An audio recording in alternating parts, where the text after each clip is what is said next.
দা চলে এসছে দেবনীলের বাড়িতে, আর এখানে কিন্তু উপমাদিও রয়েছে। আচ্ছা দেবনীল ভাই কেমন আছিস? আমি খুবই ভালো আছি। দাদা এসছে, দিদি এসছে, আমি খুব খুশি হয়েছি। আচ্ছা, তো দাদা ফার্স্ট টাইম আর দিদি ফার্স্ট টাইম এসে। দিদি সোদপুরেই থাকে, দিদির এখানে আমার যাওয়ার ইচ্ছা ছিল, বাট সেরকম ভাবে যাওয়া হয়নি। চলে আসিস কিন্তু একদম যাবো আমি দাদার দোকানে অনেকবার। আচ্ছা উজ্জ্বল দা, এই যে দেবনীল ভাইয়ের বাড়িতে এসছে কিরকম লাগছে বল? দাদা ভাইয়ের বাড়িতে এসছে, এটা তো আনন্দই হলো। হ্যাঁ, খুবই আনন্দ দাদা যে এসছে। আচ্ছা দেবনীল ভাই, ঘুগনির ব্যবসা আজকে ঘুগনির দোকান নিয়ে বসেছিস? ঘুগনির দোকানটা দাদা আমার রিসেন্টলি প্রচুর ব্যবসা চলছে না, একদমই প্রচুর ডাউন যাচ্ছে। বলতে পারো যে আগে যে আমার যেই মাপে তোমরা ব্লগার দাদারা ভিডিও করে যাওয়ার পরে যতটা আমি এগাতে পেরেছিলাম, আমি বলতে পারো এখন অনেকে আমার দোকানে এখন অনেকে সকালবেলা তো দেখলাম গোল পরোটা, মানে তাওয়া পরোটা করছিলাম। পরোটাতেও আমার মিনিমাম 1.5-2 হাজার টাকা কোনো লস হয়ে যায় প্রচুর পরিমাণে, আর বিক্রি হয় না, কোনো কেউ আসে না। অনেক আমাদের যে একটা গ্রুপ আছে, ওখানেও আমি জানিয়েছিলাম যে আমি এরকম পরোটা বিক্রি করছি, তোমরা যদি এসে একটু ভিডিও করে দাও আমার সাহায্য হয়। আমার সেরকম ভাবে কেউ এগিয়ে আসেনি এইবারে। আগের বারে যতটা ঘুগনিতে হয়েছিলাম সবাই বলতে পারো সুজিতদা অনেকে ভুলেই গেছে আমাকে, তাও এই দাদারা দিদিরা সব মনে করছে, এটাই আমার কাছে অনেক। আমি চাইবো একটাই অনুরোধ, যে আমার কিছু একটা কাজের ব্যবস্থা যদি করে দিতে পারো খুবই ভালো হয়। নাহলে আবার আমার দোকানে তোমরা আসো, আমাকে সহযোগিতা করো, যাতে আমি আমার দোকানটা একটু বড় করতে পারি। এইটাই সাপোর্ট করবে। তো দিদি কি বলবে?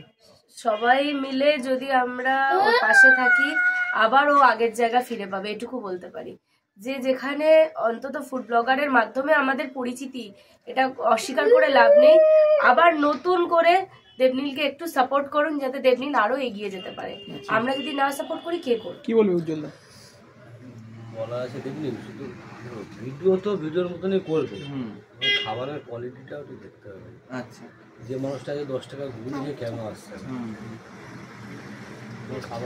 খাবারটা করতে ভিডিও ধরো আরো 5 জন এসে করে দিয়ে যাবে, দাদারা করছে আরো 10 জন করবে, ভিডিও দেখে একদিন খেতে আসবে, খাবার ভালো না হয় সেটা আসবে। এটা তো অবশ্যই। খাবারের দিকে তুমি মন দাও। আর তুমি কাজের কথা বলছো ভাই, নিজের ব্যবসা আর কাজ দুটো কিন্তু এক না। তুমি ব্যবসায় যদি ভাই আজ ভালো লাগে না, তুমি খোলো নি, কাউকে করতে দিতে।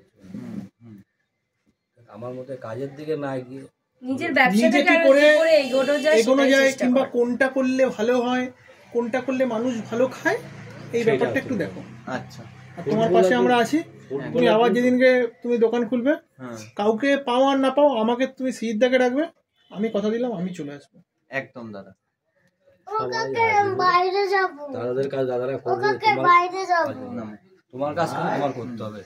তোমার এই কাজটা কিন্তু কোনো ব্লগার কিন্তু করবে না, সে সিজিতদা বলো যে দাদাই বলো না কেন, সিজিতদার কাজ খাবারটা তুলে ধরা। একদম। তোমার কাজটা হচ্ছে কাস্টমারকে শুনে নিলে, এভাবেই করো। উজ্জ্বলদার মানে কথা মনে রেখো, পরামর্শ এটাই। অ্যাজ এ সিনিয়র, আমাদের সবার সিনিয়র উনি, সিনিয়র হিসেবে পরামর্শ একদম সঠিক পরামর্শ, এর উপরে কোনো কথা চালিয়ে যাও। একদম দাদা, থ্যাংক ইউ। আর আরেকটুখানি আমার একটা চ্যানেল আছে, সেই চ্যানেলটা আমার একটা চ্যানেল আছে, ইউটিউব চ্যানেল। তো আমি বলবো সিজিতা তুমি যাতে বলে দাও ওই চ্যানেলটা। দেবনীল ব্যানার্জি ব্লগ। দেবনীল ব্যানার্জি ব্লগকে সবাই সাপোর্ট করো।